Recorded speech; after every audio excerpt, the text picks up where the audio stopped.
Today we're going to walk through how to create customer satisfaction surveys inside of HelpSpot. To get started, I'm going to click on the admin area, and then I'm going to go ahead and click on surveys. Now you can see here that I've already set up a few customer surveys already, but I can go ahead and set up a new one here now for this example.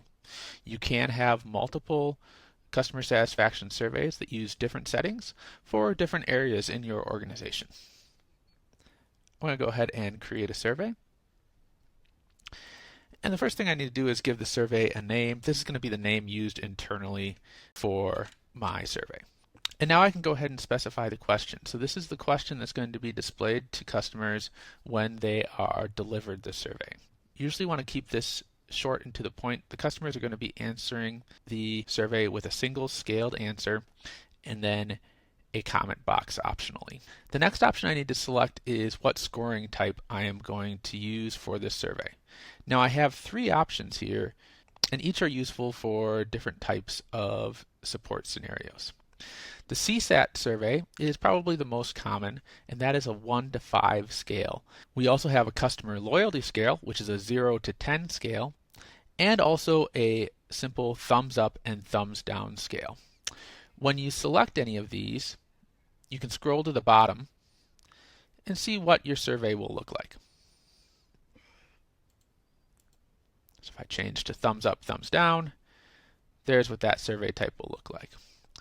In this case, I'm going to choose the CSAT option, which will be my simple 1 through 5 scale.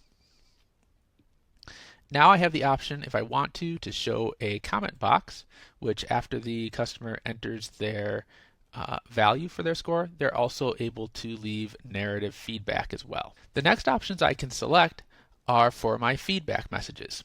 Now in this case with CSAT, we have two different buckets for feedback messages. Our dissatisfied customers are considered the 1 through 3 answerers, and the satisfied customers are considered 4 through 5. So in this case, we might want to put something here that will display a message that directs customers to re-engage with us if they aren't satisfied. And then we could also put something here for our customers that are satisfied. Sometimes you might want to direct your satisfied customers to a feedback form where they can leave a review of your product. Now we come down to the branding section. The branding section is going to be where we can control the look and feel of the survey. So the first thing I can do is I can adjust the survey title. So in this case, you might want this to be the name of your support desk or whatever department it is that you're working in. We'll just say this is Acme Company Support. And then I'm also able to browse here and add a logo as well. I can choose colors here that I want to be my primary button color and that I want for the background color as well. I also have the option to choose a color gradient instead of just a single color of buttons. Now I can go ahead and create my survey. The next thing that's going to pop up is the option to automatically create an automation rule that will send this survey out. By default, surveys are not sent to your customers. You need to specify the criteria under which you are going to send this survey that you have created to your customers. I'm going to go ahead and choose to create this automation rule. In most cases, you'll want to go ahead and create the automation rule right away. As you can see here now, I've created my automation rule, and I can adjust the criteria from here. So by default, the criteria that we set up for you are the survey will send out when a request is closed if it's been closed for greater than 2 days and less than 3 days. And also if the satisfaction score hasn't been provided yet. You may want to add other criteria to this. For example, maybe I want to also control the sending of this based on the closing status. So I only really want to send this if we have a closing status of problem solved.